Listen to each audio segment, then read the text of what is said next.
U.S. to Taiwan, doing research, doing teaching in Taiwan, and working with different institutions and universities in Taiwan to share their expertise and contributing to the research.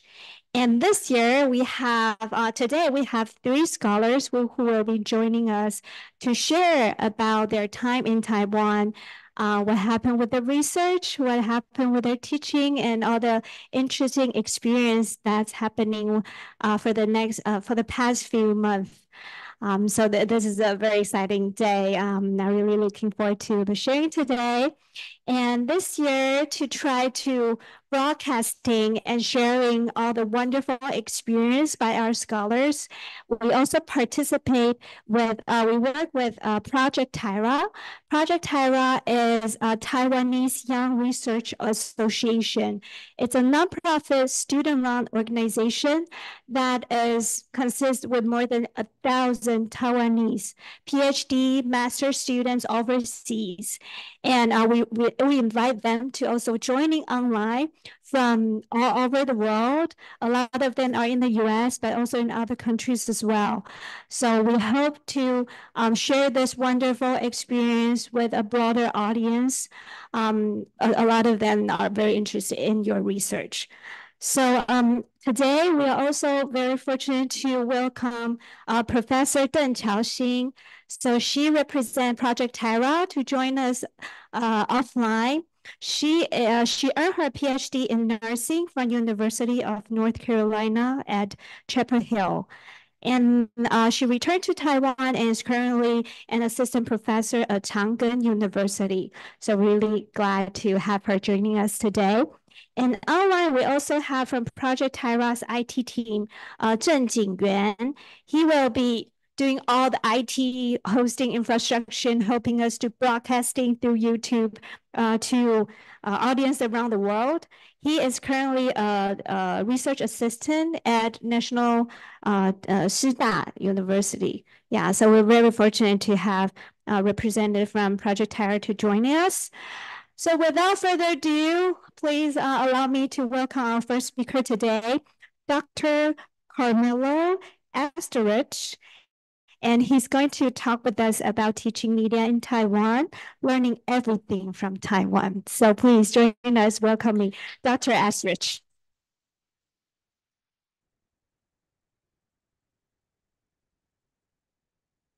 Thank you very much.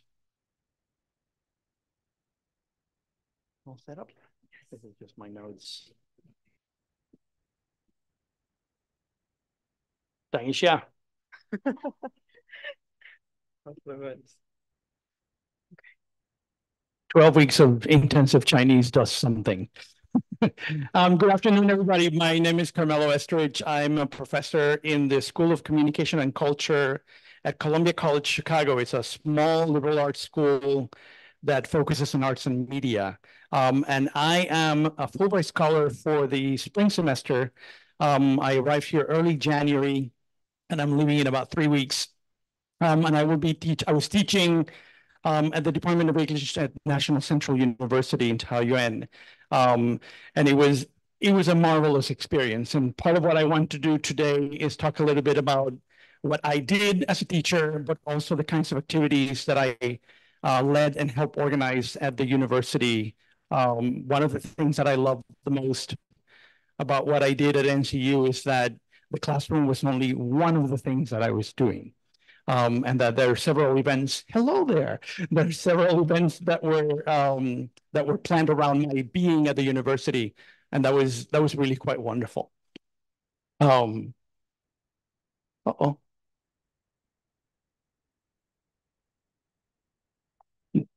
press the button and nothing happens.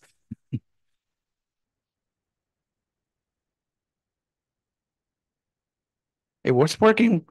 What? Okay, yeah. Okay, cool. So I arrived in early January, and Appa right there was my emotional animal support. Okay,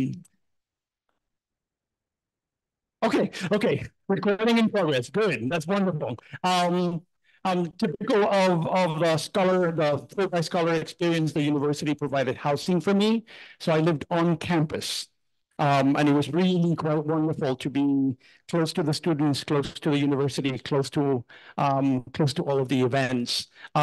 National Central University is a really interesting place because it has a large population of graduate students. There are actually more graduate students than undergraduate students at NCU.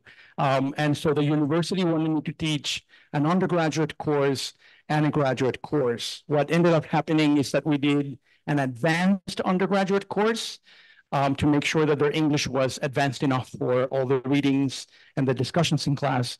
And then we did a graduate course that was both undergrad and grad. So students that were juniors and seniors in their English department could take the class, and then any graduate student in the English department as well. We did something that I have never done before, but they do it all the time, is that they opened my class to other universities. And so I had students from other universities in Taiwan commuting to NCU every Monday afternoon to take my class. And that was really, really exciting because it was new for the students at NCU. And it was a wonderful experience for students who did not have a Fulbright Scholar teacher in their campus, but were able to take the class with me. National Central University this is a little bit of a joke. Everybody kept saying, oh, it's outside Taipei. It is in Taoyuan, but it's really in the outskirts of Taoyuan, but it really is in the outskirts of Zhongli. And it's on a hill. It is a beautiful, beautiful, beautiful campus. It is an oldish campus for Taiwan, and there's modern architecture and all architecture all around the place. As an American, I was fascinated that their mascot was a pine cone, a squirrel and a pine cone, which I found very, very intriguing. They're always together in all the posters. I wanted to officially thank Fulbright for helping me with the ARC and the bank and the this and the that. And also the staff at NCU were really, really helpful for getting my SIM card ready and getting all of the stuff. The process is a long one, but it was very, very helpful to have people supporting me to getting all that out of the way, so I could then focus on planning my classes and working on all of the things that I needed to work on at the university. On the very earliest conversations that I had with National Central University, they had done a little bit of research on me. They said, can you teach the Star Wars class? And I said, sure. I had written a book that came out in 2021 at Rutgers University Press. And it's basically a book that looks at Star Wars as a reflection of American culture. That the way that Star Wars thinks about women, thinks about gender, thinks about revolution, thinks about race, is actually a reflection of American culture. That if Star Wars had been made by Mexicans or by Taiwanese, the story would be a very different story. And so the book is constantly making the connections of that Star Wars is only fictionally far, far away. And so when I finished the book, my university said, well, are you going to teach a class? And I hadn't thought about that, but I started thinking about it, and I thought that would be really, really useful. So I've been teaching it since the spring of 2022. And so NCU wanted me to teach that class for advanced undergraduate students. It was interesting because one of the first things that I discovered is that Star Wars is not as popular here as it is in the US. So in the US, I'm constantly calming the students down because they think they have just arrived at a fan club. And in Taiwan, I didn't have to do that at all. They were sort of like, oh, it's just American thing in space. They know about 3PO, they know about R2-D2, they've seen a couple of movies, but it was fascinating teaching the class when students were not as exposed to the franchise as Americans are. And that made a very different sort of interaction in the course. This was a unit that I have on the notion of spectacle, of cinematic spectacle and nostalgia in Star Wars. And it's a very different conversation here because they had that distance of not being so immersed in Star Wars. The problem that I have about this unit in the US is that they're so engrossed in it that they don't see, that they can't really think critically about spectacle. And that conversation worked beautifully, beautifully in the way that that I did it here in Taiwan. It was a really interesting experience talking about Taoism and Buddhism to Taiwanese. Because in the US, I needed to explain everything. We needed to have readings, and we needed to explain the concept of Wu Wei. And here it was sort of like, oh, they know what that is. So it was fascinating because we actually focused on how Christianized Taoism is in Star Wars. I never have time to have that conversation in the US because we're spending time trying to understand Taoism and Buddhism. But here and that was totally improvised because I didn't know that was going to happen in the classroom. So it sort of turned into Christian values that are added into Taoism in the force. As you can see, I used the board a lot. And students were fascinated by them. They kept taking pictures of them. So they took notes and then they took pictures of the board at the end. This class had about 32, 33 students. I'm going to talk later about the graduate class. The graduate class had a much smaller amount. We did a unit on cosplay, and it was really, really interesting because the phenomenon of cosplay in Asia is very different from the US. I remember hopping on the HSR, and there were all of these people in cosplay on a Sunday morning, and I'm like, is there a convention?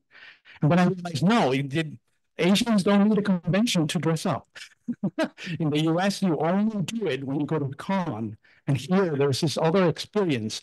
So it was, once again, a really interesting interchange with my students who are very used to the idea of the cosplay experience that is very different from the cosplay experience in the US. I brought my cosplays. I brought 3 cosplays to the class, and one of my students is wearing one of mine, and then this is the one that I basically dressed up for that costume for that day. But it was really fascinating for them to sort of see the contrast between the way Americans experience cosplay and the way Taiwanese experience cosplay. And once again, the class was on Star Wars, but we kept having all these other conversations while we were talking about the franchise. The graduate course is a graduate course about the representation of the city in television and film. And originally I had thought, well, I'm going to be teaching in Taiwan. Maybe I should bring a lot of Asian films into the conversation. And they said, no, we like our students to be exposed to countries and cultures that they are not studying here. And because it's an English department, could you bring Anglophone films from the West so we can have the discussion? And so what I did is I had a series of readings throughout the semester from Genesis, from the Tower of Babel, all the way to Rebecca Solnit, who is a nonfiction writer from San Francisco. Some of them are academic, some of them are urban policy writers, an architect, social activist from the 1960s. So I sort of did a combination of academic and non-academic writing as we were looking at different films. We did gangster films, we did anime, we did Luis Buñuel films from Mexico, we did Jean-Luc Godard from France, we did North Africa, we went everywhere, we did Brazil. And so we were constantly bouncing back and forth between the idea of the readings in the urban space, which, by the way, none of these are actually talking about cinema. They're talking about the city itself, and then making connections with the way different filmmakers and different traditions in film represented the city itself. It was really fascinating because in many of these classes, both graduate and undergraduates, I had a pretty international crew. I had students from Tahiti, from France, from Malaysia, from Hong Kong. Most of them were Taiwanese, but it was really, really interesting having all these different students interact culturally on all these topics. I forgot to mention something really important about the Star Wars class. When I teach Star Wars and we talk about stormtroopers, Americans always think of them as soldiers. And it was fascinating because the Taiwanese students kept thinking about them as military police. And it was so interesting, that little difference that makes a huge difference about how the stormtrooper is viewed, because the stormtrooper is abusing civilians. And so it was really interesting having that interaction between the way Americans think of Star Wars versus the way the Taiwanese think about Star Wars. More of my boards. And there was many times I would do a board in which I would fill up the ideas of what they wanted to talk about. So this is George Simmel, an early sociologist from Germany, who wrote a 1903 essay that is still very current today. And so we put on the board all of the things that they wanted to talk about. And so then we started filling up the board with all of the details about the essay itself. And so I have a picture of the after. This is the class at 2:05, but the class by 4:55 is usually filled with all sorts of things. And so I like using the board for creating those kinds of discussions. Besides the two classes that I taught, the university wanted me to do certain events related to the faculty and for graduate students and for undergrads. And I am an avid reader. I read more than I should, maybe, but I'm a nerd. I'm a 100% nerd. And I was reading a new history of Puerto Rico, where I'm from, while I was reading a history of Taiwan that a historian had recommended to me at NCU. And I started seeing all these really interesting parallels between the island of Taiwan and the island of Puerto Rico, the colonial past, the interactions with language, the multiculturalism of the island, the pirate past that both islands have, the superpowers that are connected to their history. They were just they're very different countries, but there were parallels. So I organized a talk where I would talk about Puerto Rico, and the colonial past of Puerto Rico. And I did this for faculty and graduate students. And then we had this conversation about the parallels between what they saw in the history of Puerto Rico and how it parallels or connects in some way with Taiwan. It was fascinating. There were art historians, mechanical engineers, astronomers, historians. It was just really, really interesting having that conversation. This was a very informal, it was like a lunch talk, but it was really quite wonderful. Really, really quite wonderful. And they're excited to learn about Puerto Rico because a lot of people didn't know much about the island and its relation to the United States. Halfway through the semester, I did a talk that is part of a series that the university does for freshman students, for first year and second year students. And I had started working on a lecture on cosplay in Star Wars. And so I did a large talk for first year and second year students at the university. Their English is not as good as the students that are juniors and seniors. So I decided to create not a totally academic lecture. So I started talking, then a slideshow, then reading from my book, and then the talk. And it worked really, really well. The students made comments, wrote comments about the reaction to it, and they gave me some of them. I don't have them on the slides. And it was just really wonderful having the students sort of reacting to the kinds of things that I was talking about in cosplay itself. And then in the very first presentation that I did about Puerto Rico, there were certain colleagues in history and in visual culture sort of saying, it would be really fun to do something related to the Caribbean. So I did a Caribbean night. And so I did dance lessons. I made Puerto Rican food. We bought stuff at Costco and we asked a cook to make it for me. And then we did like a little film festival of short films and music videos. I started with Pirates of the Caribbean, which is sort of the stereotype of the Caribbean. And then I contrasted it with Puerto Ricans and Cubans filming themselves and creating a presentation. It was a great event. The president of the university was there. There were people. What I loved about this presentation, this event, is that it was staff, faculty, and students all playing together. And everybody kept saying, we need to do more like this because the faculty does things by themselves, the staff does things by themselves, the students do things by themselves. And so it was really fun to have an event in which all three were participating. They hired a professional dancer from Taipei because you need a partner to dance. I couldn't do it by myself, so they hired actually an alum. She had been an NCU student about 20 years ago, and she has a professional dance studio in Taipei. And so she came down to Taoyuan, and she helped me teach 3 dances, one from Cuba, one from Puerto Rico, and salsa, which is a very popular Caribbean dance. The whole event was about 4 hours long. It was really wonderful. It was really wonderful. I also decided to study Chinese. Silly me. 12 weeks, 5 days a week, 2 hours every day. I only cried twice. I really cried. But it was humbling. It was really fascinating being a student while being a teacher. And it gives me a really interesting perspective of what it means to be on the other side, because I haven't been a student in decades. And it was really quite wonderful. It was really quite wonderful. That's my 122 character composition about my family. I hope it's correct. I was doing all of this while I was finishing a book. I had finished the manuscript right before I came to Taiwan. And actually, on the second day of the mid-year conference here at Fulbright, I got the email from the editor saying,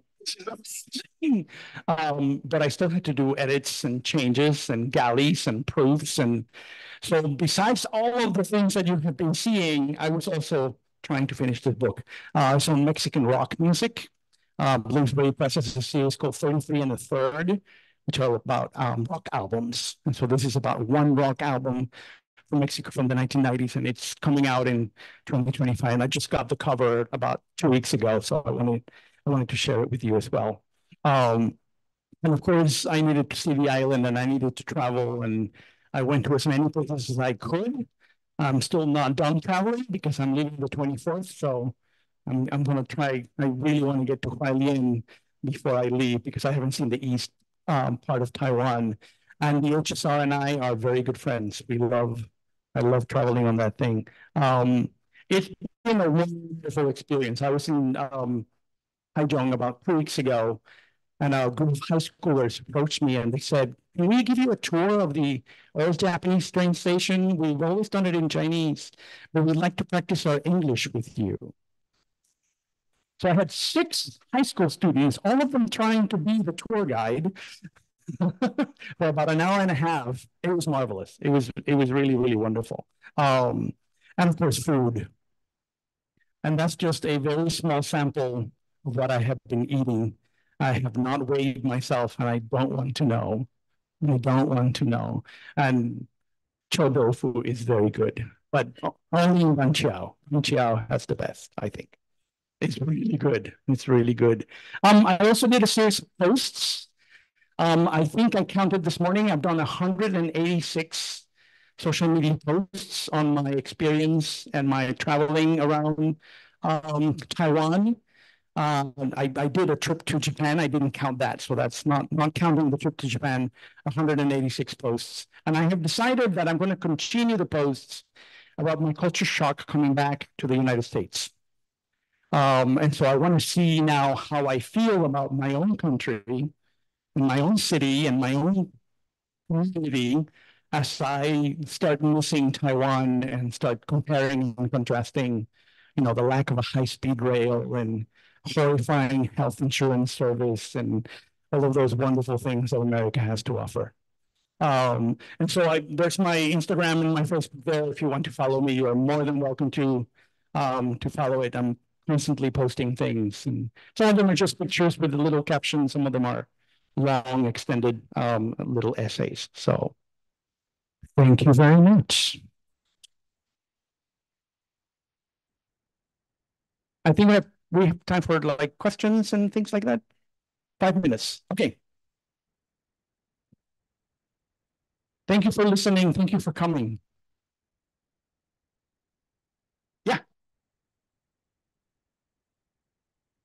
The university paid for all of them. I don't know where the money came from, but they bought 100. There were 145 people at that event. And so they bought hats for everybody. And I'm taking mine home because it's a wonderful little hat. And they paid for all of the food. They paid the dancer for coming. I think most of it came from the School of Liberal Arts. But yeah, they were really invested in doing this event. Very invested in doing this event. I have no idea where they found the hats. No idea at all. The food came from Costco.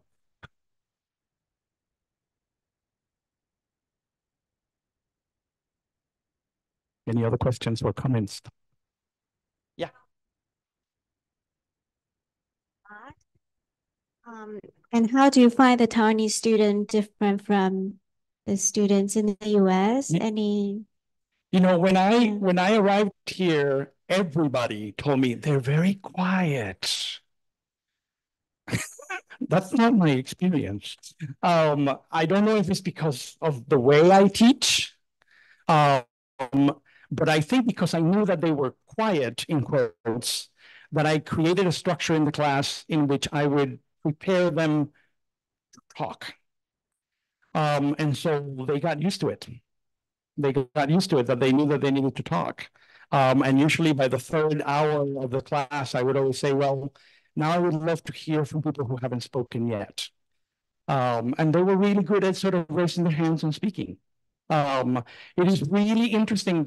I always do writing assignments every week, where they're reacting to the readings or to the films that we are watching, both in the graduate class and in the undergrad class.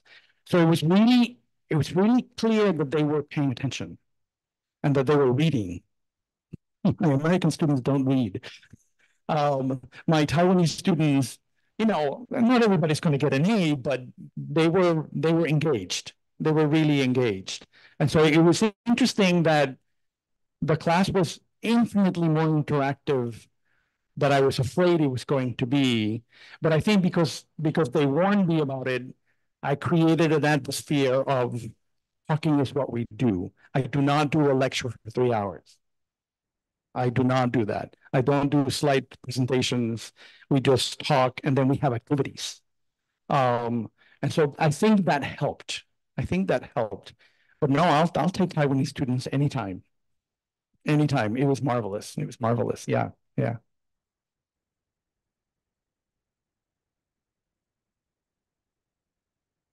Yeah. No, they won't hear it. For the recording. This is fascinating. I have one more question about your approach to grading. Was that any different between this and back home? Did you apply different sort of approaches or rubrics? Or I did, because I didn't know what students would be expecting. And at least at NCU, they take a lot of classes. 6, 7, 8 classes in one semester. And so one of the things that I did differently is that, for example, there were like 13 or 14 writing assignments. And I said, you need to do 8. So if you do badly in one, I'll drop it. Or if one week you're like, I don't have time for this, you can skip it. And I think that sort of relaxed them, knowing that they didn't have to be on top of everything every single week. I made all the writing assignments shorter because English is their second language. And so the papers were 2 to 3 pages long. And the final project is going to be 4 to 6 pages long. And, you know, I price quality over quantity. I'm not interested in their sort of like, pardon my language, bullshitting their way through the 10th page when they can say it in 3 or 4 and really get to the nitty-gritty of things. And so those things I changed. Yeah.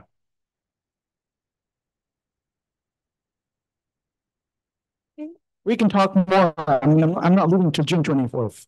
Okay, we are taking the last question. Apart from classroom discussions, did you notice any big differences in culture and higher education in Taiwan versus the US? Oh, wow. How much alcohol can you give me? I'll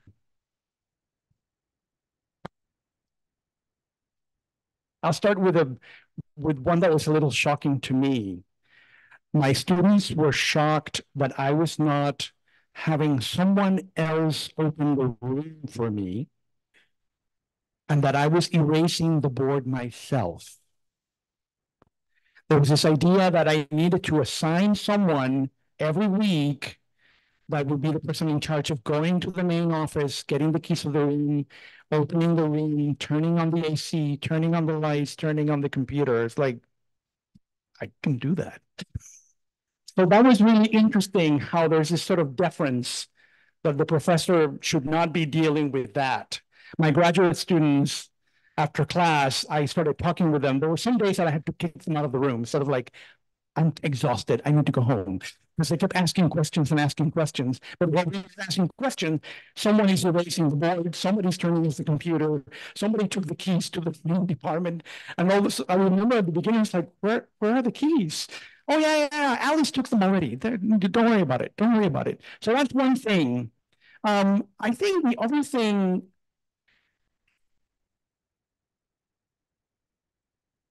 this is sort of silly to say, but I loved how serious they were about education. Like they really got the idea that they're there for a purpose. That they were not there just because this is what you do when you turn 18. At least the students that I had, they were like really intrigued by what we were doing. And I found that really interesting, really interesting. But there are lots of other little things too, but we can talk later. We can talk later. Okay. Thank you very much. Thank you very much. Thank you, Carmelo, for this wonderful presentation. And now we are having a 5-minute coffee breaks for everyone to catch up. So we'll see you in 5 minutes with Dr. Ming-Hui Lee. Okay, thank you.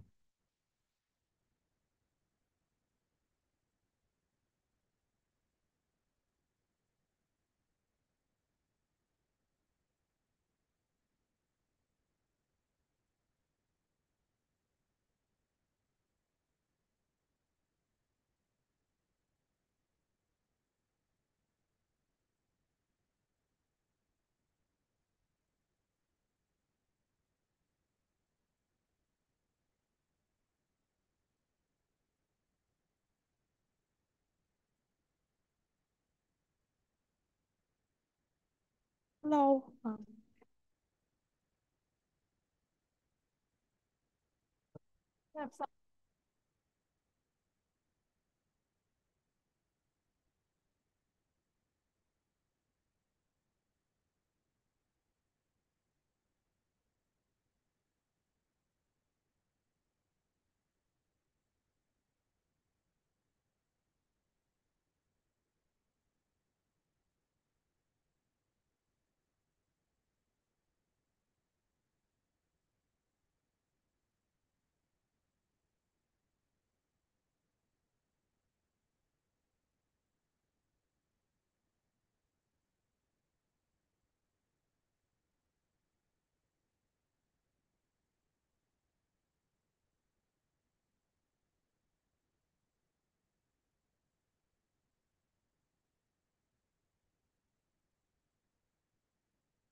或者说3.40，我看李老师在那边很深思。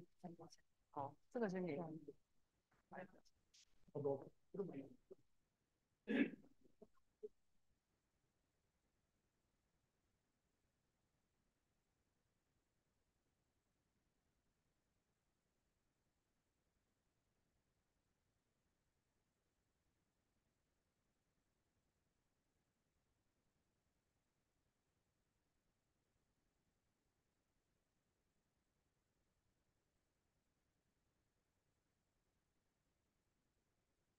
Okay, we're very pleased to have the next session of today's Fulbright Talk.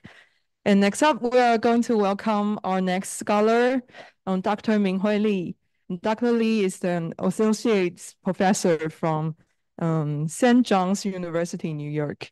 And all the way from Taichung, Dr. Li come to us and join today's event. And to start his presentation, let's welcome Dr. Ming-Hui Li.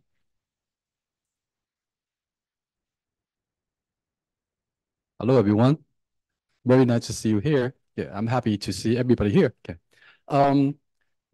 I'm from St. John's University in New York. Okay. And now I'm in Taichung Donghai University. Okay. And we are together because we were all from Texas Tech University. Yeah. So guns up. Yeah. And my experience is very, well, sort of like Carmelo. We have some shared experiences, and we also have very different experiences because we all went through those excitements of going to different countries to do, in my case, to do research, and in his case, to teach. Okay. We all go through the process, and we all go through a hardship about the ARC. It takes time. It's hard, yes. Okay.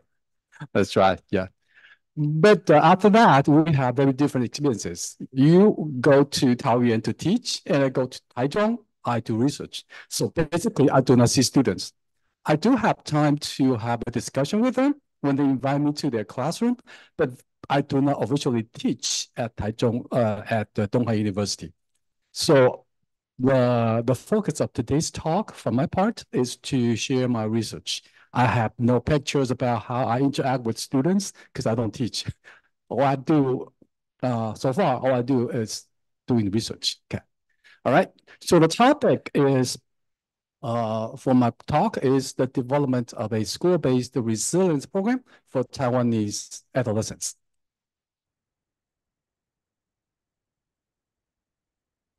It doesn't work. Oh, it works now. Okay. Okay, so first thing first, why I focus on promoting resilience in Taiwanese adolescents? Why?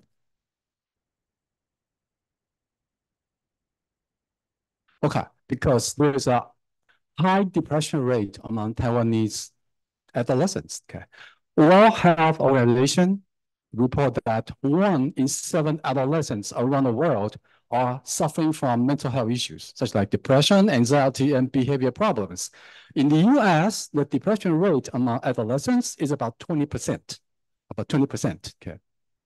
In South Korea and in Malaysia, the depression rate among teenagers are about 25.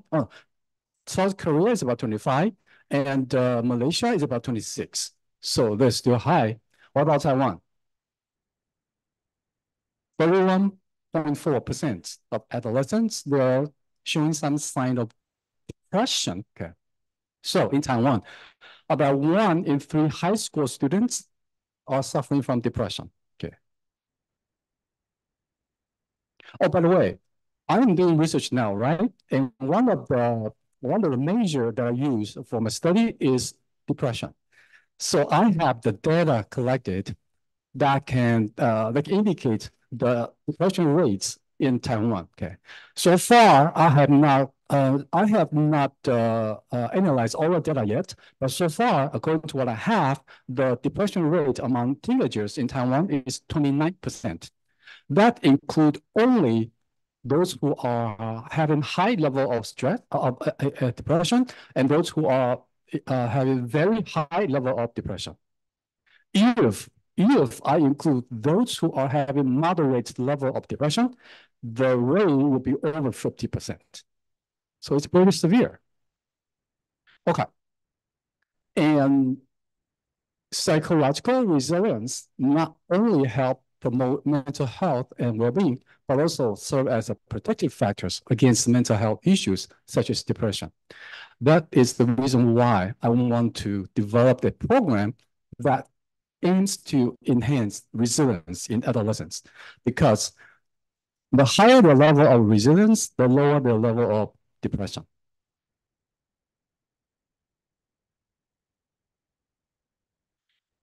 Resilience programs are not new.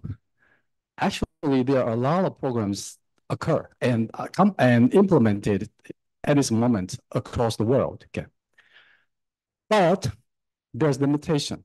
Okay, according to meta-analytical studies, they indicate that current resilience programs, many of them are not developed based on resilience theory.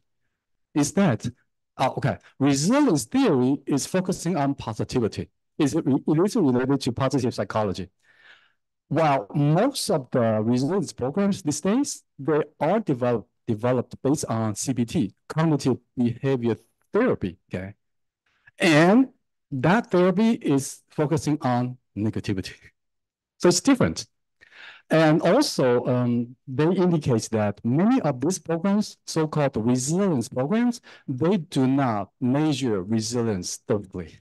Instead, they measure social emotional factors as indicators of resilience.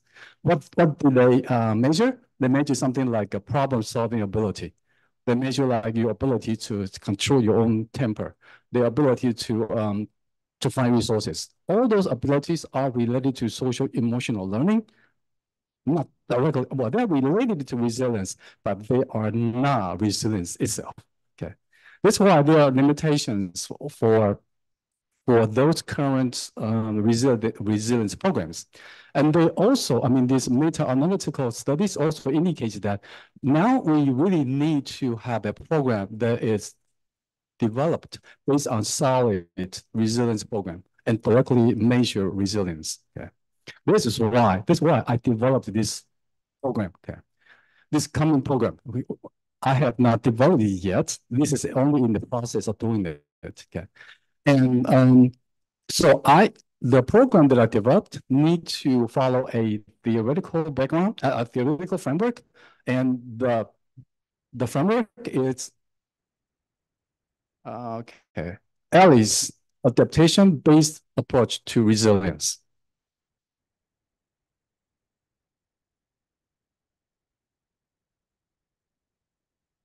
It's not working. Yeah, I can do it here. Okay.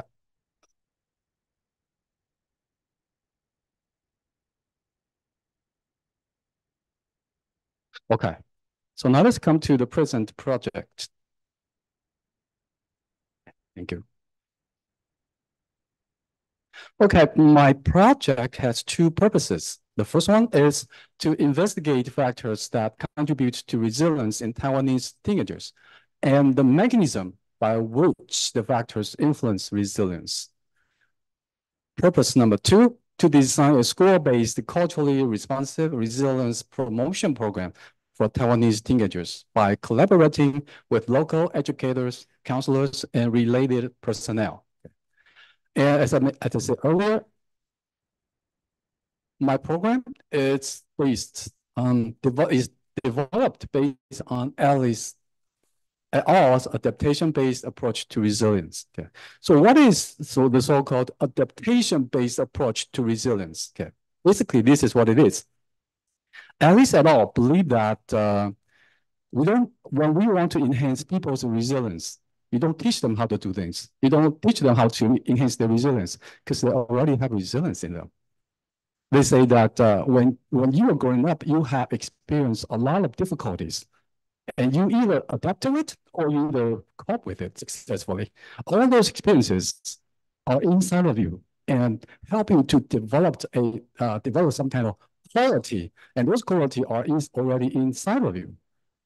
So if you want to help one person to promote their resilience, you don't need to teach them how to do it. You just help them to look at the quality that they already have and help them to integrate experiences associated with that particular quality. Okay. So this is what adaptation-based approach to resilience about. Okay, so based on their theory, I developed this model. In this model, resilience is the dependent variable is out there, and there are a lot of independent variables. So secure attachment, self-compassion, self-efficacy, coping flexibility, and experience connection. They're all related to resilience. Okay.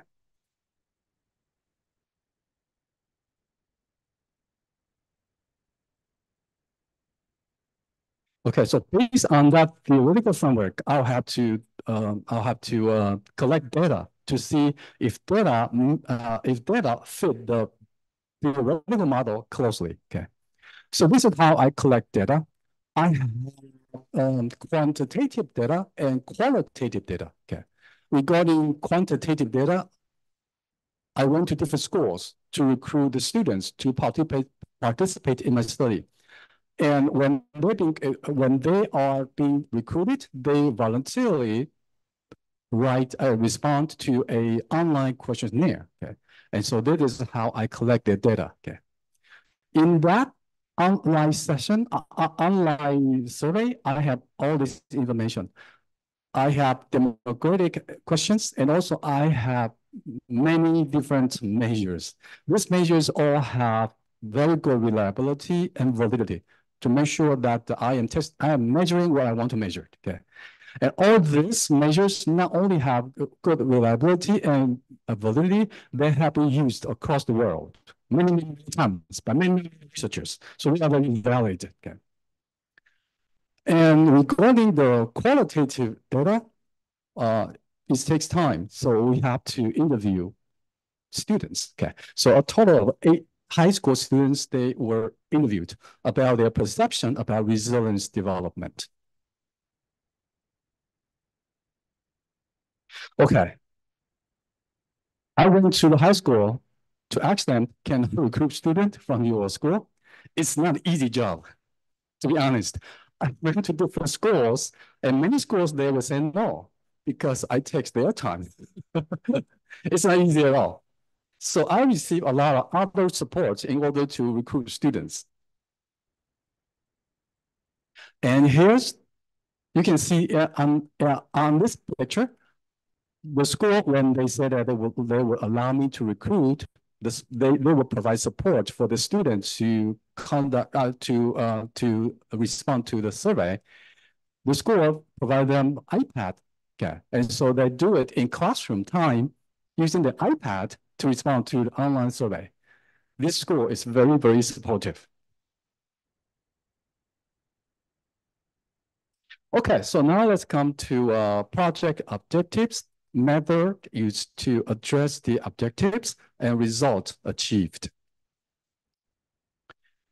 Objective 1A, exploring the extent to which attachment, self-efficacy, self-compassion, coping flexibility, and experience connection influence resilience development in Taiwanese teenagers.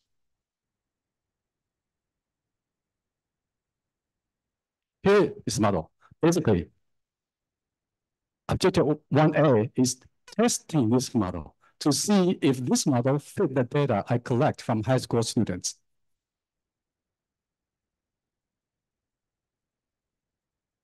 Okay. So I apply structural question modeling to test the fit between the path model and the data I collected. The result, a very good model fit. So that means my theoretical framework is good one.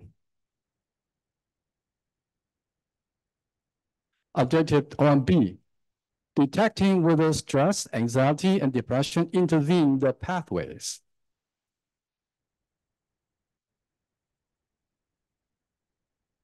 So now I already proved that this model is good, is effective, right? I would like to test if it is stable. So I would like to know if this model would be influenced, would be intervened by stress, anxiety, or depression. For example, if this person is very stressed, can I apply this to help them? Or if this person is very, very anxious, can I apply this model to help them? Okay. So that's the reason why I need to test whether stress, anxiety, and depression will influence this model, intervene this model. That's 1B. Okay. Result. Stress can intervene the pathway. Anxiety and depression each cannot intervene the pathway. That means if I want to apply the result to help students, high school students, enhance their resilience, I will have to first help them to lower down their level of stress so that they can benefit from this program, right? And if they are having anxiety and if they are having depression, it does not influence that much.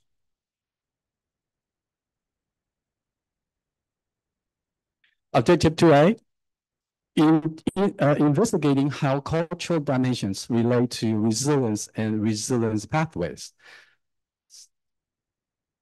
So now I prove that this is a good model, and I also prove that stress and only this, anxiety and depression does not. Now I would like to know, because we're in Taiwan, and this model is developed based on Western theories.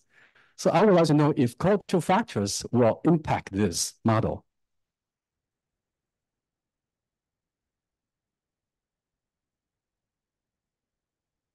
Okay, so I apply SEM multi-group analysis to test whether, not this one. So I apply cultural values to predict resilience and variables in this pathway, in this path model. Result. Two cultural values, long-term orientation and collectivism, can each predict resilience. And long-term orientation and collectivism can also predict self-efficacy, coping flexibility, and experience connection. But none of them can predict secure attachment or self-compassion. What does that mean? Go back here. Okay. So cultural factor of long-term orientation and collectivism can influence this one, this one, this one, and this one. And they cannot influence this one and this one. These four are more cognitive oriented than emotional oriented. These two, self-compassion and attachment, are more emotional oriented than cognitive oriented.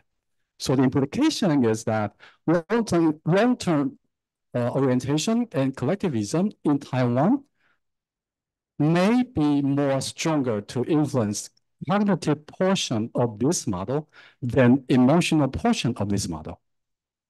This is what the result implied.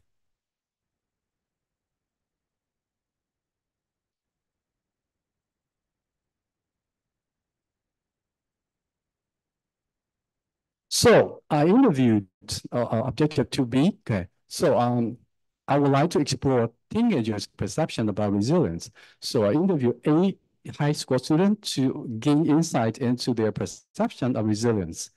And this is qualitative data, right? This qualitative result align with quantitative result. Long-term orientation and collectivism are associated with the development of resilience. So that means if we want to help Taiwanese teenagers to enhance their resilience, we got to pay attention to long-term orientation and collectivism. Objective number 3.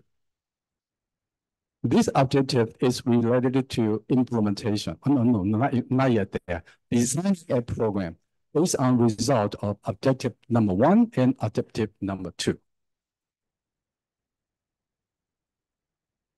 Okay, we are now still in the process. We are now in the process of designing a program to help Taiwanese teenagers enhance their program, okay, enhance their resilience.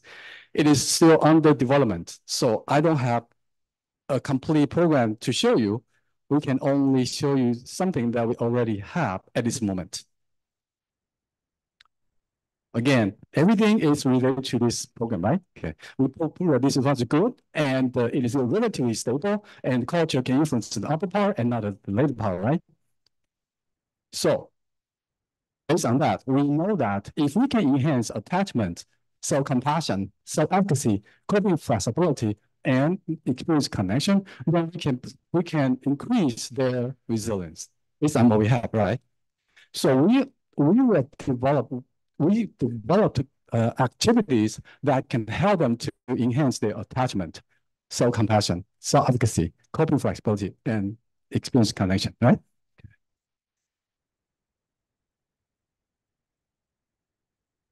So here are some examples that we already, activity that we already developed, okay? Since we do not have time, so I will not share this with you, but so far, this is what we have. Okay? We already have some activities. Okay, and we also have some ideas about promoting resilience in school settings, okay? Starting from here, all the way up to foster resilience. Social emotional learning. Starting this year, actually the past March, okay? Okay. All students in Taiwanese educational system, I mean K-12 system, need to engage in social emotional learning. Okay, it's a must, and they will learn social emotional learning in all courses, in all classes, in all subjects, including physical education, including what's including history. They got to put everything. They got to put social emotional learning into everything. Okay. So everybody got to engage in social emotional learning.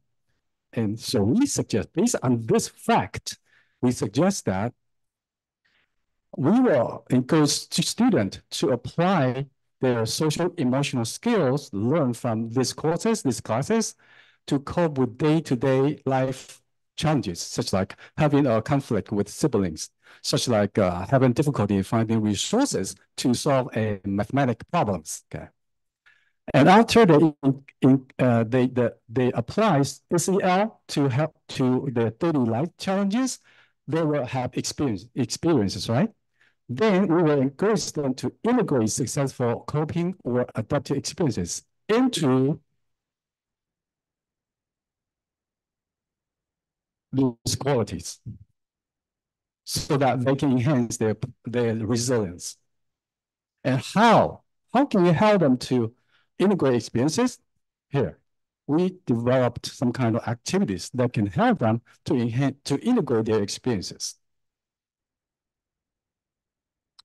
So in short, SEL, everybody got to be get involved with SEL, and then we encourage them to apply what they have learned about SEL to cope with day-to-day life situations, and then integrate their experiences.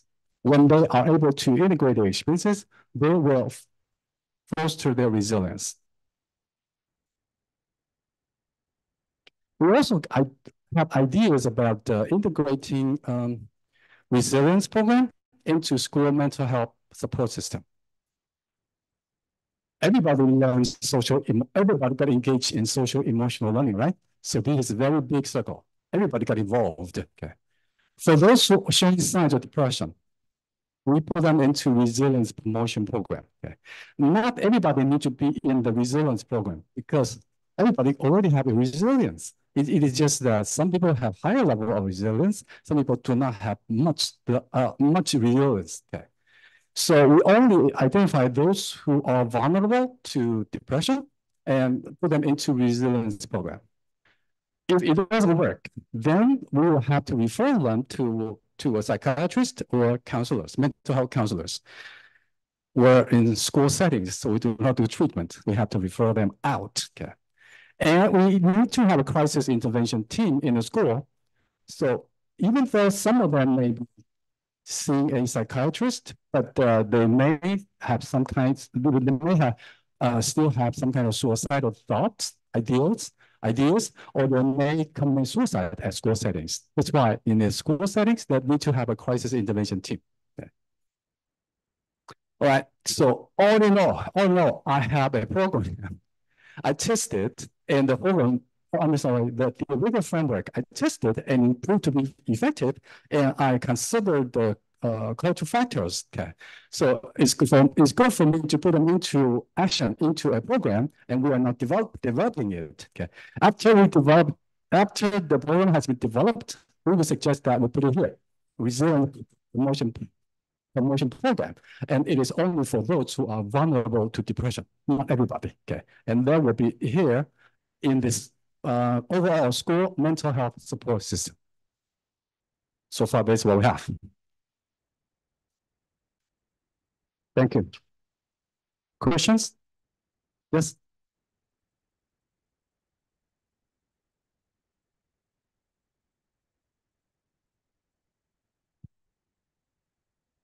Thank you so much, Dr. Lee. I'm a new assistant professor for in the next year, I'm gonna be the advisor for the freshmen. So this is very important to me, I would say. And actually, I think as Asian, we think a lot about the collectivism, and it's interesting that you said that this collectivism has been like it will help somehow with the resilience. But as an Asian, I feel like sometimes the collectivism, like we do have this peer pressure, like, okay, we need to act as a group instead of the positivity part in terms of like building up the resilience. So could you tell me more about that? Like how this collectivism can help with the building up the resilience? Thank you. Yeah, thank you. This is a very good question. Well, actually, I do not have the answer to it. And this is not what I expected. Because perhaps I am the first person in my field to apply cultural values to predict resilience, because I never see it in the literature review. Okay, so I don't have the answer, but this is what I think. Actually, we have a discussion in Donghai University. We have the discussion about the same issues here, and the same finding here. Okay, and this is what so far this is what we have. Perhaps. Oh, by the way, collectivism influence male students much more than female students. I don't know why, actually. So we have to discuss about why. And so far, this is what we think, perhaps, that when you live in a society that emphasizing collectivism, that means connections. And so only probably, because I don't know, probably when male students, when they're growing up, they face a lot of challenges in their life, like they've been bullied or they're being treated differently. Okay, so they may have a support from their peers, right? And because this society is more collectivism than individualism, so it's easier for them to find support because everybody like to be gathered together, and because that gathered together, that brotherhood, help them to believe that I am able to become resilient because I have support. Remember, secure attachment is one of the major contributors to resilience, according to the model. And what is secure attachment? Secure attachment, if you have higher level of secure attachment, that means you believe that the world is safe. You believe that you're good and the world is good. So perhaps, only perhaps, when male students, when they encounter difficulties and they feel that they have been supported by their male supporters, they feel that, wow, the world is safe. At least when I am around them, I feel the world is safe and I am good. That's why they feel more resilient than female. Perhaps, I don't know, just a thought. Thank you. Oh, okay, I have a follow-up question. Okay. Oh, well, actually, well, like now I would say the adolescent during this era, they have a lived experience with the COVID. So I feel like the virtual world or the social media play a bigger role in their I would say like they have an impact on how they interact with people. And I wonder, in your observation, do you find like they have a harder time building the social emotional learning, or maybe it's about the same? Like I feel like the social emotional learning, you need to know how to interact with people, but adolescents in this era, probably the generation alpha, I would say, like sometimes I feel like they have yeah, they have less experience than us, like the millennial or other generation, that we know how to interact with people in the real world. Yes. I believe one of the reasons why Taiwanese educational department would like to emphasize social emotional learning is because of that.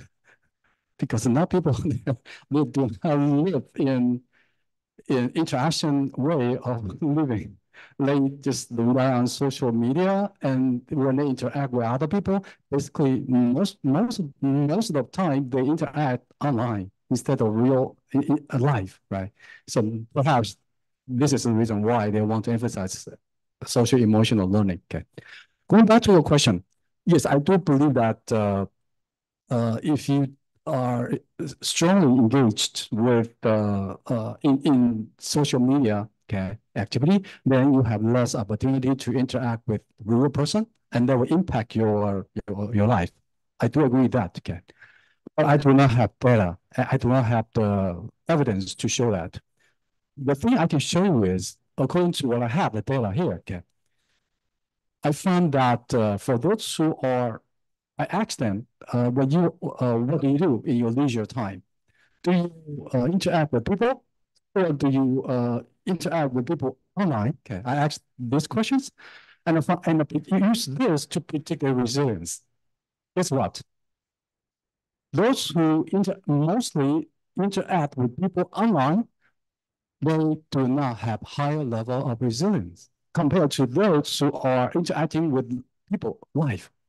Yeah, that's what I think. My hypothesis is this, and the data shows that. Okay.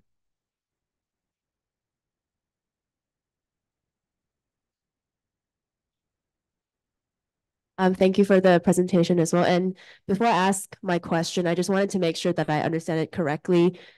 So from previous research or from this presentation, can you conclude that like students with low resilience, they're more prone to depression? Is that correct? I don't know. I cannot prove that. There are a lot of reasons why people get depressed. I only know that if you enhance people's resilience, you can help them to mitigate depression. But I do not believe that you can directly deal with the depression, because there are too many different reasons. For example, okay, some people believe that taking medication can take care of depression. For some people, yes, it's correct, because the medication can increase serotonin in their brain, which make them feel better, right? Well, some people, the reason why they feel depressed is not because of their low level of serotonin, but because they have low level of dopamine. Dopamine is so-called happy something. Happy hormone. If you the reason why you're depressed is because you have low level of dopamine, then serotonin doesn't work. Instead, serotonin is going to increase your level of depression. Because what? Because when you increase the level of serotonin, by nature, serotonin will inhibit the development of dopamine. That means if your depression is not because you have low level of serotonin, and your doctor give you medication to increase your serotonin, yes, your serotonin will be increased, but it will be too high. When it is too high, it inhibits your dopamine. Your dopamine is normal, but now your serotonin getting there high, then your dopamine gonna be lower down. And dopamine can make you feel happy, right? Now you do not have a sense of happiness, and you feel depressed, right? So this is example I'm going to share with you that there are a lot of reasons why people get depressed. So you cannot, so it is not easy. Okay. It's not easy. Yeah. It's not it can be one of the factors, but Can not, be. okay. Yes. Yeah. And then I'm curious, like based on your research around depression, do you have any thoughts of, resilience in people, who are, depressed or who are going through medication or who have overcome depression? Like, well, this is what I think. You cannot, okay. The biggest first, can you replace your depression with happiness? Can you?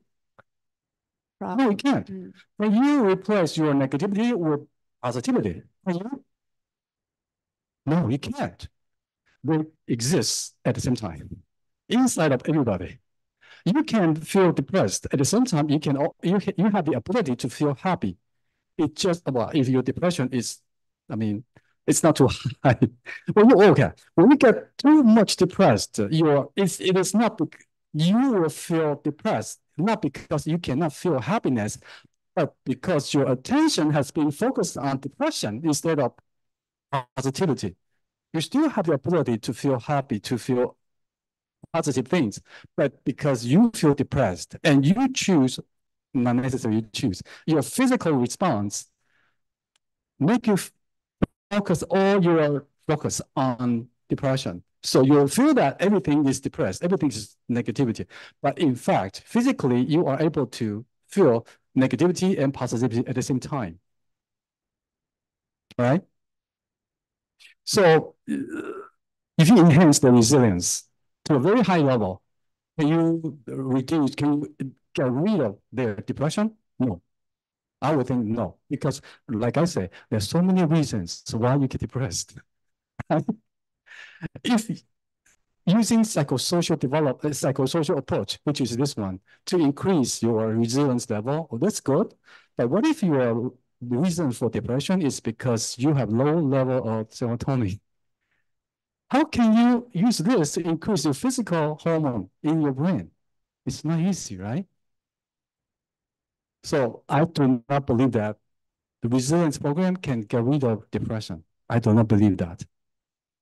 You can use this to mitigate or to prevent the development of severe depression, right? From teenagers to, well, do we have time? Okay.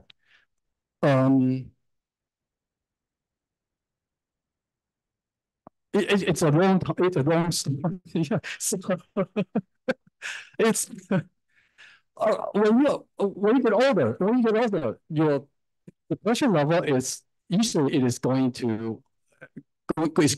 Usually it's going down, but sometimes it gets higher. But it's the long story. It's maybe we don't have time.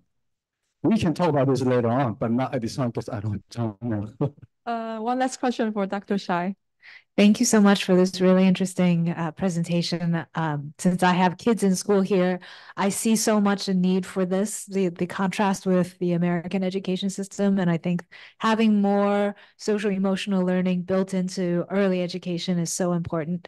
And it's also fascinating for me to listen to you talk about adaptation-based pathways to resilience, because my research is on resilience and adaptation in climate change. So these words mean something quite different, although related. And so my question is kind of using that world of thinking to understand this project that you're doing. I think of a colleague of mine who showed a picture of a sign posted in New Orleans where somebody said, "Do not call me resilient because it just means you're going to do another thing to me."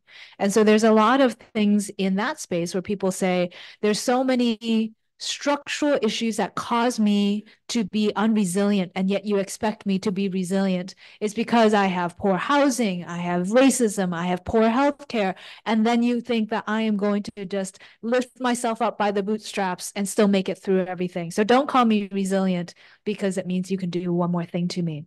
So as I think about 33% of Taiwanese teenagers being in various kinds of mental ill health, that to me is not only an absence of resilience, but some other things that are causing such an epidemic of mental health. And so I'm wondering, in your research, did you delve into that at all to say, can we, through the school system, try to change some factors that might be causing so many students to feel unwell? For instance, such competitiveness or high levels of homework or long school days or lots of homework or lots of testing, like one could go on. So I'm wondering if that's part of it, so that you're not expecting students to still do all the things that may cause them to be not well, but just also be more resilient to cope with it. Well, that's a good question, Linda. Okay.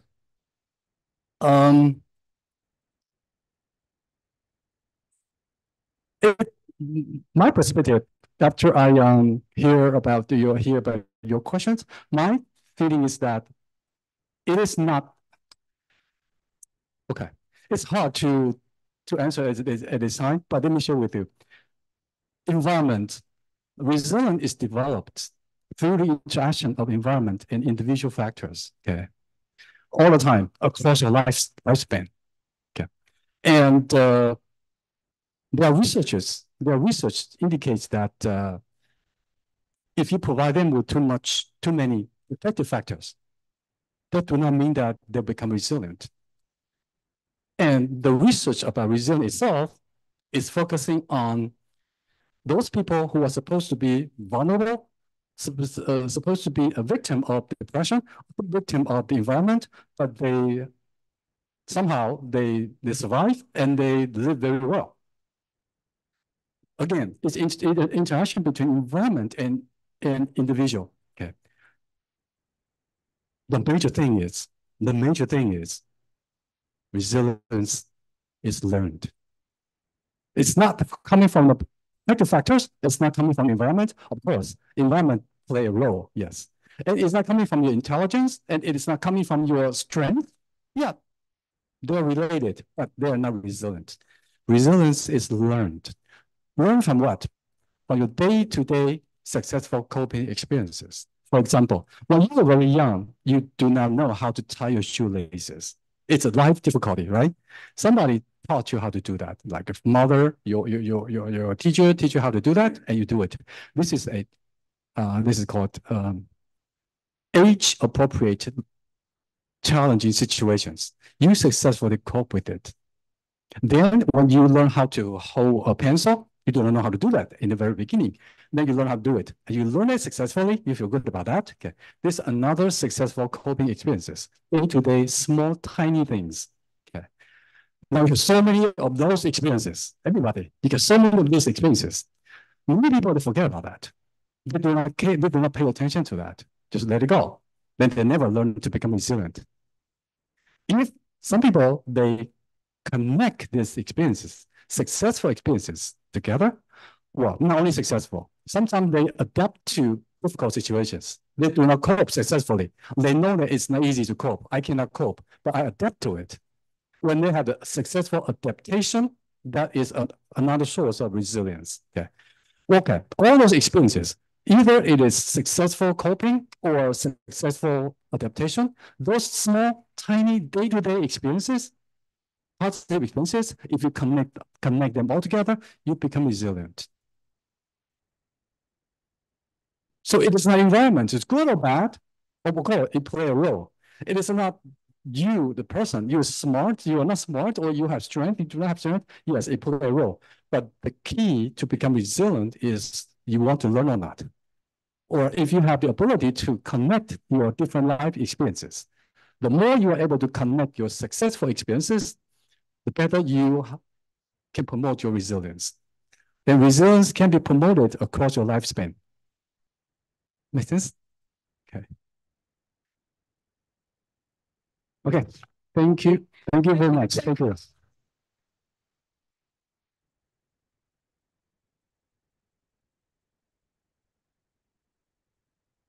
Thank you very much, Dr. Lee, for this wonderful presentation.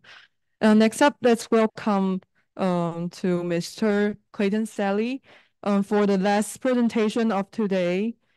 So I will let you introduce yourself. Okay, let's welcome Clayton. Thank you.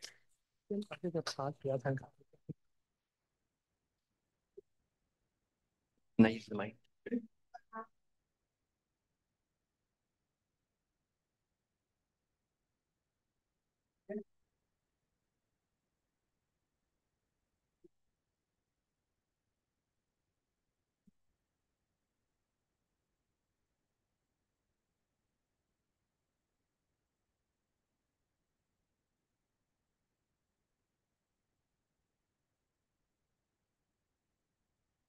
Okay, hello, I'm Clayton. So excited to be here right now, especially excited to be in Taiwan. I am an open study and research fellow in creative and performing arts. I'm in the Fulbright U.S student program.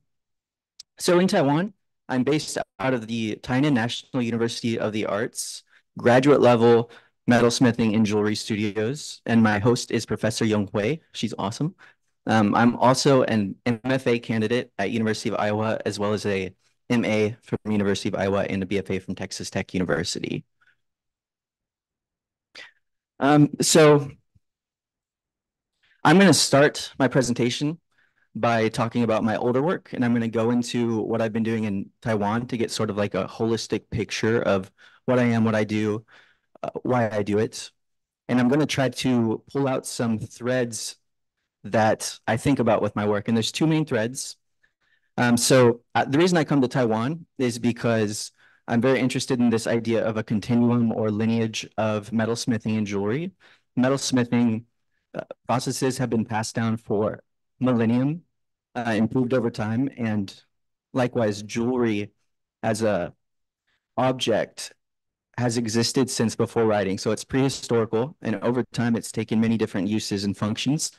So in my art practice, I am a contemporary art jeweler and metalsmith. Contemporary jewelry oftentimes tries to link the jewelry to a specific time and place. For my earlier works, I'm mostly creating non-conventional jewelry, and I'm using traditional metalsmithing processes because through creating these works, I'm training and I'm learning. So these are made out of hollow metal forms, made out of sheet metal. They're hammered, and when you take metal sheets and you create it into a hollow object and you hammer it, it makes a really nice sound.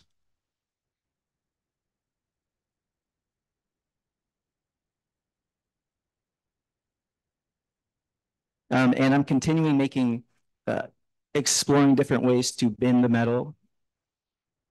And in this one, I try to link it to the environment. I take flowers from my home at the time, and I put them on the necklace. And this one will be a perpetual piece because as those flowers fall off the metal structure, I will replace them with new flowers from wherever I'm at the time. So it'll hopefully change colors. It's still purple, but in the future, it'll have different colors on it. With this one, maybe you can imagine the sound it makes. It's all those hollow metal forms. This one's getting a little bit crazier. And this is one of my more important works, and I might circle back to it to explain why, but to connect it to my work in Taiwan. But this is made from the same hollow metal forms from hammering sheets. But a fun thing about this is that this larger piece up here is created by interweaving these 5 pieces over there together. So it's never going to be worn the same way twice. And if you're the wearer and I present these 5 forms to you, you're going to put them on your body in a completely unique and different way than the last person. So it gives the wearer some authorship over the piece.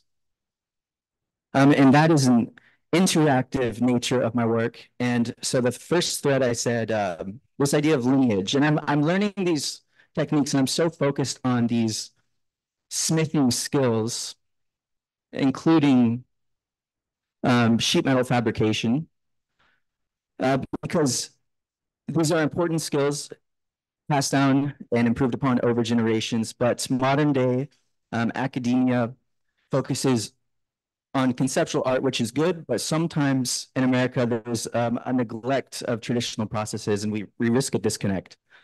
So I come to Taiwan to study with a teacher who's a part of my artistic lineage. And consequently, if I talk to many metalsmiths in Taiwan, we share a common art ancestor.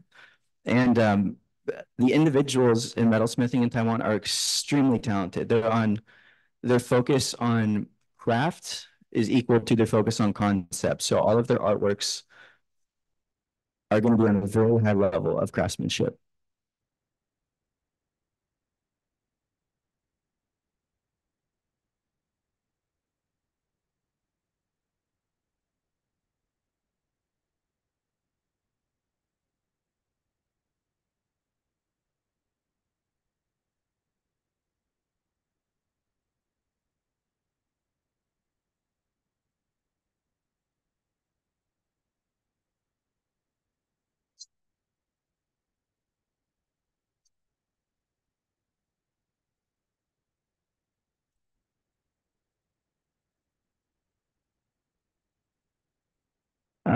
Talking about fabrication, this is one of my fabricated bracelets. I'm really just trying to dive into those technical materials. So that's really all this piece is. Another fabricated bracelet with some fun interaction. So this is my work from last 2 years before I came to Taiwan.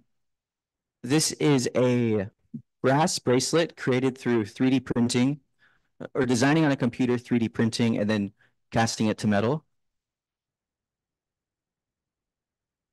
Likewise. So a lot of times I like to employ digital processes when I create my work. For me, it's a quick way to get ideas out on paper. So if I have a new idea, sometimes I'll grab a pencil, sometimes I'll just jump into the computer program. But I like these processes conceptually because I like using combinations of ancient metalsmithing processes and new technology to bridge the past and the speculative future of the art form. So once it's 3D printed, and this is a picture of a 3D printed, you sprue it up using wax, and this is the lost wax casting system.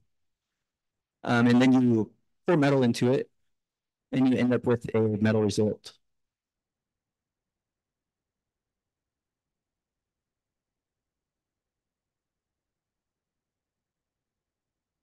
A lot of fun. This is a screen capture. And then I want to see if my technology can manage to print it. So somehow my 3D printer was able to print that form. And then, you know, for fun, put it in relationship with the body. Okay, so coming to Taiwan, I take a new step in a different direction. I came to Taiwan with a goal, with an aim, and that is to merge dance with jewelry, because my previous work oftentimes has sound, it has motion, and it has an interactive nature. So for me, there's a logical next step, and that is to push it for dance. So this is a work in progress. I'm going to show you, I'm not going to start with where I'm at now. I'm going to show you the steps in Taiwan of getting where I'm at now to finish painting that picture. So this is a work that I made earlier on in my time in Taiwan.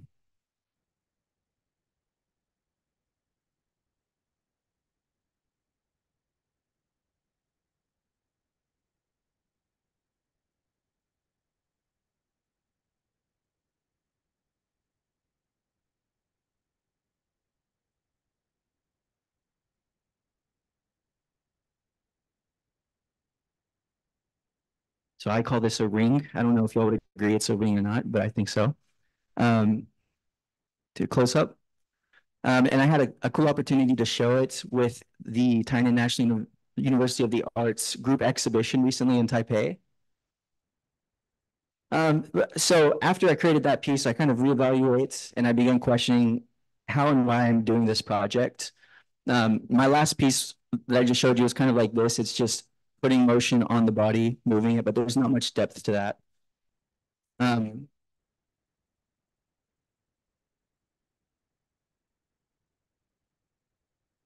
eventually, after taking some time, I did some traveling, some solo traveling and some workshopping, and looked at a lot of art in Taiwan, and I narrowed my focus.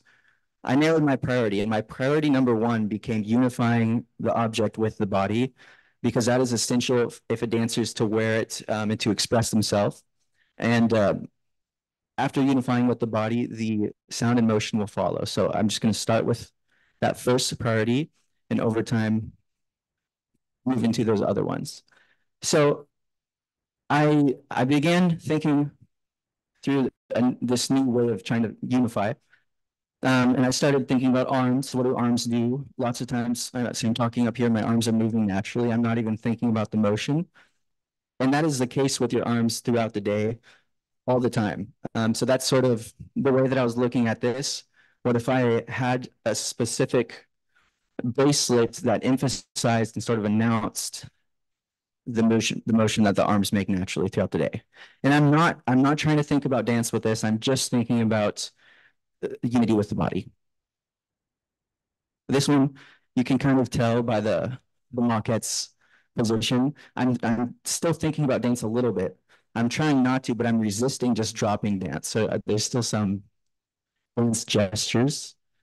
And then I go to hands. For myself, hands are often my first instinct of investigation and curiosity. So I build a design and a maquette for hands. But what I find with this is that it's too overpowering for the wearer. It takes away the use of their hands, and the object becomes the key focus.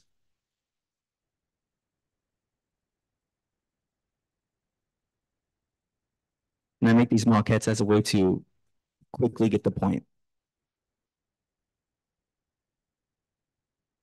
So I change gears. I'm still trying to use the similar structures, but I'm trying to unify with more of the body, incorporate more of the body.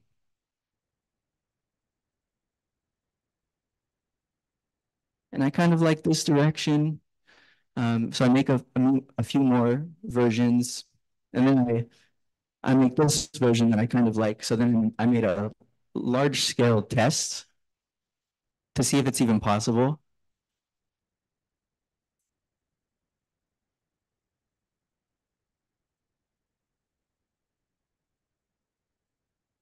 So kind of fun, but I was not finding that I was moving in the direction that I quite wanted to. Things were not going according to, I guess, my expectations coming in here. So I kind of, smacked my forehead a little bit, and I sit down and I just start working. I just start hammering, just going straight to metal, less thought involved. So I cut out these sheets, I hammer it. This is more akin to that large scale jewelry piece I earlier mentioned I might come back to. So I'm kind of using that as a jumping off point to try to come up with a new piece. So from hammering these metals, you get these long tubes. And then I hold those up to the body.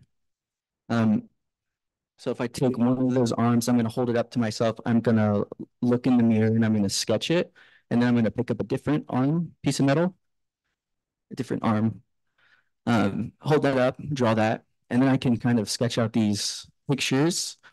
And the metal does have a flexibility to it. So you can still move your arms, but not as much as I wanted. I wanted more control, more agency of the wearer. So I started thinking how to link the object to range of articulation of the body. So with this one, with it tethered to the shoulder and the wrist, you can actually move your arm around. I go through some different variations of this. It's the same sort of idea, but just different versions visually. And I find one that I kind of like. So then right now it's held together with zip ties. So then I connect it with metal. So this is the biggest step forward I've taken thus far. And I'm kind of using this sketch as a reference to get there.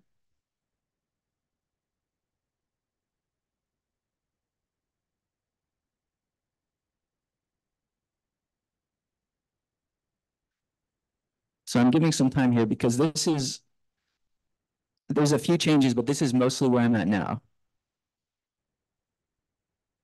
So what I like about this piece, what I think is the strongest part, is that it has this interactive nature. When you put it on, if I put it on you, everyone's going to have a different response. Everyone's going to move in a different way. So the wearer has some authorship over the piece. There's also this idea that I'm thinking about, which is a system of reciprocity of the senses. So as you feel this piece move, it will prompt you to move in different ways, and that's going to feed back into itself. I started thinking through different changes. Maybe I simplify it. But I did need more visually going on this right-hand side, and I want to connect it more to the arm motions. Okay, so this is where it's at now, at this point in time, and I'm still going to process more with my last month in Taiwan. I'm going to work on that, continue, and I've talked with some dancers. I'm going to invite them into the studio and see how they respond to it and get some documentation. But this is during a class critique. So I'm going to continue this into the future. I still have one more year of graduate school, and I'm going to continue pushing this. Maybe eventually bringing some of the CAD/CAM processes into that. Yes, I'm going to do all of this project still. I had an opportunity to do a artist talk at a different university. Fashion Week, saw the orchestra, saw my favorite composer, Ludovico Unati. Hualien was awesome. Kaohsiung was awesome. I'm rushing through this now because I'm a little bit past time. Kaohsiung. And then it's always the people that have the biggest impact and best memories. So I'm very grateful for all my time here. From hiking and learning to play violin. Too much to say right now, but thank you specifically to Professor Ming-Hui and Fulbright Taiwan for giving me this great opportunity. I hope to be back in the future. Okay, thank you, Clayton. Now we are taking maybe 2 more questions. If anyone has any question to Clayton.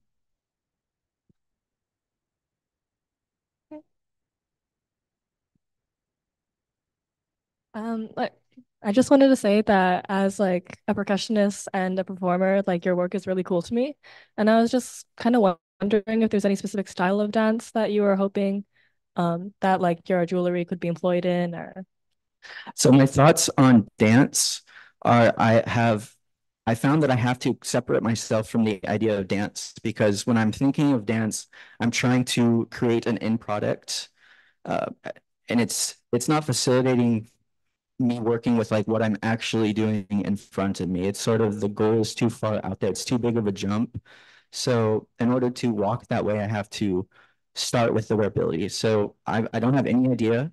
I'm not trying to have any thoughts yet of the specific style of dance. Eventually, I hope to learn how to choreograph. Yes. So these are things that in the future, maybe 1 year from now is hopeful.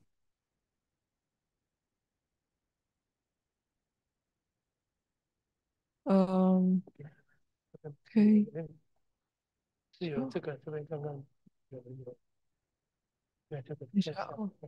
Okay, so someone online would like to ask him a question. Please go ahead. I'm Grace. I'm very excited and the question. So I'm a dance movement therapist in training in the States, now based in Boston, but I'm from Taiwan. So I'm very excited with how you're creating. Because in dance movement therapy, we always use to really want people to be able to move in different ways that helps with mental health. So basically, my question is more like, can you explain more about why, like, your focus is on the unity of the object and the body, and how do you define? Because I feel like I'm still a little bit confused when you can focus on that and compare to prioritizing dance and also how you view dance. Because in my field, we view movement or any kind of movement as dance. So basically, yeah, just wanted to. Okay, and can you please, for my clarity, can you please repeat that, just the question part one more time? Some of the words were not heard. Yes. So, could you define and clarify what you mean by the unity of the object and the body, which is your priority? And also, what do you mean by dance when you also said it's something that's a little bit big of a jump for you? How do you kind of define and think of dance in a more holistic view or like with a style, or even though you haven't gone there yet? Yeah, okay. Thank you for the question. I love that. So you ask what I mean by unity with the body. And the second part of your question, if I understand, it was about it was sort of my idea. Okay, I'll get to that. So unity with the body. I want the body and the piece to be as one and the same is manageable. I want you to be able to fully move in it, but I want it to make sense. So if you lift up your arm and you do like this very graceful motion, I want the visual sights of the piece in connection with the body to also have that same sort of feeling, as well as the actual tactile experience and the auditory experience. They should all work together. And I'm going to try to answer your second question, which I didn't fully catch everything, but I think I get the gist. what I tried to do early on that didn't exactly go according to plan is I'm trying to create joy for dance, but I don't have a framework of what dance is. So there's a big challenge there. And I don't want to force a human body to, and if I have a dancer and I'm working with them and I say, wear this piece, that's very kind of, it's not very collaborative and it's kind of forceful. At that point, I'm kind of taking this object and I'm just putting it on somebody. And that's not what I want. So a way of achieving the unity is more of a collaborative approach. I could be working with a dancer every day, getting feedback from them daily as I do developments, or we could even start with the idea of a performance and kind of develop a work for that. So I'll see how this develops in the future, but for now, I'm really just focusing on trying to solve the question of the wearability, where you can actually move in it, and trying to move towards unity where the piece just makes sense in relationship with the body. But it's going to keep developing as I understand and ask questions to myself through the process. Thank you. Yeah. Thank you. Thank so all much. y'all. Thank y'all online. Okay. Oh, thank you so much for this wonderful presentation. So thank you very much for joining us today for our first session of the 2024 to 2025 Fulbright Talk Series. And I would like to extend a heartfelt thank you to Dr. Esterrich, Dr. Lee, and Mr. Clayton, Mr. Salley for joining us today and share us a little bit of their life and works and everything in Taiwan during the past month. And it's such a great honor for Fulbright Taiwan to be able to have all of you in this great and wonderful community. And I would like to also thank our staff, Ms. Charlie Chen and Ms. Sandra Chu, and here with us, Mr. Eric Chen and Mr. Jeff Wang, and Dr. Deng from Tyra Project for joining us today. And we are going to have two more Fulbright Talk in the future. So I would like to welcome everyone to join us today in the future. Thank you very much for joining us. Thank you. And okay, so now we are going to take a group photo. So three of our grantees, would you mind joining us to the other side of the room?